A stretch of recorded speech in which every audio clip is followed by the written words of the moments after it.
Jon Hamm throws shade at RHOBH star Dorit Kemsley. Jon Hamm wants all the smoke with Dorit Kemsley. Okay, that was a bit dramatic, but the actor is admittedly displeased with her behavior this season. Jon is a big Bravo fan, but at this point, who isn't? He's been tuned in to the Real Housewives of Beverly Hills and seems to be Team PK and probably Team Kyle Richards. Dorit has been getting major props for being activated like we've never seen before, but Jon is not impressed. Jon appeared on CNN's New Year's Eve special and chatted with hosts Andy Cohen and Anderson Cooper. Not surprisingly, the Bravo executive questioned the Fargo actor about season 14, and he was brutally honest, slamming Dorit's actions. The mom of two has been airing out all her dirty laundry, including PK's alcoholism and other issues in their marriage. She's also been going full force at her once close friend, Kyle, refusing to back down during several attempts to get on the same page. And it looks like the 48-year-old is not done yet. A teaser for the first episode of 2025 features another intense face-off with Kyle and shows Dorit dragging her estranged husband. Jon Hamm is not happy with Dorit Kemsley's behavior on RHOBH. Jon Hamm shared his take on RHOBH season 14, noting that he's not happy with Dorit. "Dorit is not doing it for me these days," he told Andy. "I'm having some issues with her mentality and her issues." We were hoping to learn more about exactly what is rubbing him the wrong way this season, but hey, it was live TV, so that's all we got. However, proving he's a true Bravo fan, Jon also commented on Bravo's latest breakup, Paige DeSorbo and Craig Conover. The couple shared the news before the new year, but it's all everyone has been discussing over the past few days. "I've got to pour one out for Craig and Paige, my goodness," exclaimed the actor. "The end of an era, geez." Here's when RHOBH returns in 2025. Jon Hamm aside, let's return to RHOBH since we've had withdrawals over the past few weeks. The show has been on hiatus for the holiday season. The last episode of 2024, High Horses and Low Blows, aired on December 17. Thankfully, we can start the countdown because RHOBH returns on January 7, 2025. The description for Episode 6, Venom in the Viper Room, teases that love is in the air for newbie Bozoma St. John and her new boyfriend, but the same can't be said for Dorit and PK. It was a typical Beverly Hills charity gala, the kind of event where the who's who of Hollywood and reality television mingled under dazzling chandeliers and the watchful eyes of paparazzi lingering just outside. Jon Hamm, ever the cool and composed presence, was there to support an old friend hosting the event. Unbeknownst to him, his path would soon cross with one of the Housewives of Beverly Hills, a reality television royalty in her own right, Dorit Kemsley. Jon had barely made it through his first glass of scotch when the room suddenly seemed to shift. A cloud of perfume and metallic fabrics swept past him as Dorit entered, her blonde locks styled to perfection and her designer gown shimmering like the LA skyline.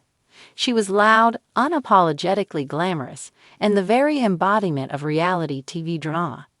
"Jon Hamm," Dorit exclaimed, as if greeting an old friend despite their never having met. Her accent, a curious blend of transatlantic theatrics, drew a raised eyebrow from Jon. "How fabulous to see you here. You're such a darling actor, aren't you?" Jon smiled politely, his Midwestern charm keeping his true thoughts at bay for now. "Thank you, Dorit. Lovely to meet you." "Oh, don't be modest. Everyone adores you." "Mad Men was simply iconic," Dorit gushed, placing an overly manicured hand on his arm. "I always tell PK, my husband, you know, that he needs to channel his inner Don Draper. Although I don't think he quite has the jawline for it, do you?" Jon tilted his head slightly, taking a measured sip of his drink. "Don Draper's more about substance than the jawline," he replied, his tone smooth but edged with a hint of a smirk. "I imagine that's something hard to replicate." Dorit missed the subtle dig entirely, too caught up in her own world. "Speaking of substance, darling, I must ask, what do you think of my look tonight?" She gestured dramatically to her gown, a cascade of sequins and feathers. "It's custom." straight off the Paris runway. John's eyes flicked over the ensemble with a practiced ease, his expression betraying just a flicker of amusement. "It's definitely memorable," he said, pausing for effect. "I always admire someone who isn't afraid to take risks." Dorit beamed, clearly taking his comment as a compliment.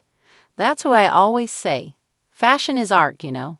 It's about standing out, being unique, making a statement." "Ah," John nodded thoughtfully, swirling the ice in his glass. "And what statement would this be making?" "Something like, 'Here I am, world, let's talk about me.'" A ripple of laughter came from a small group nearby, though Dorit seemed oblivious. "Exactly," she exclaimed, mistaking his words for validation. "That's what makes me who I am." John couldn't resist pressing just a little further. "It's certainly bold," he said, his voice laced with mock seriousness. "I mean, I imagine it takes a special kind of confidence to wear something like that, in public." Dorit tilted her head, finally sensing a faint edge to his words, but she quickly brushed it aside. "Oh, darling, confidence is key, don't you think?" "For some, sure," John replied smoothly. "For others, I'd say subtlety speaks volumes. But then again, subtlety doesn't always translate on reality TV, does it?" Dorit's smile faltered for just a moment before she rallied. "Well, reality TV is an entirely different beast, isn't it? You wouldn't know unless you've been in it." John arched an eyebrow. "You're right, I wouldn't. I guess I've always been more interested in character depth."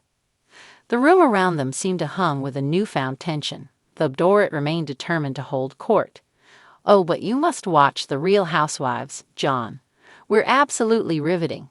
Drama, glamour, intrigue, everything you'd want in a good story." John chuckled, a low and deliberate sound. "I think I prefer my story scripted. Less manufactured chaos." This time, Dorit caught the shade and bristled slightly. "Oh, please, we're as real as it gets. That's why people love us. We're authentic." "Of course," John replied, his tone dripping with Fox sincerity. "Authenticity is so important these days, and it must be incredibly challenging to maintain that while balancing, what is it, 3 stylists and a glam squad." Dorit let out a nervous laugh, her composure starting to crack. "It's all part of the brand, darling. You understand branding, don't you?" John tilted his glass in her direction, his smile polite but knowing. "I do, and I think you've certainly nailed yours. It's consistent." "Consistency is key," Dorit said, though her voice now carried a hint of defensiveness. "It's what makes us memorable." "Memorable," John repeated as if savoring the word. "That's one way to put it." Just then, the gala's host interrupted with a microphone, signaling the start of the evening's program. Dorit excused herself with a flourish, heading toward a table where her husband PK was holding court. John watched her go, a small smile playing on his lips. Turning to the friend beside him, he remarked under his breath, "She's like a Swarovski crystal chandelier, flashy, expensive-looking, and trying a little too hard to be the center of attention." His friend chuckled. "You're not wrong. But hey, she's entertaining." John shrugged. "Sure. In the same way a car crash on Rodeo Drive is, you can't look away, but you're not sure why you were looking in the first place." The evening continued, with Dorit making her rounds and John observing from the sidelines. As he left the event later that night, he couldn't help but shake his head, amused by the absurdity of it all. Beverly Hills, he thought, would never cease to surprise him. Would you like to expand on this or explore another dynamic between John and Dorit?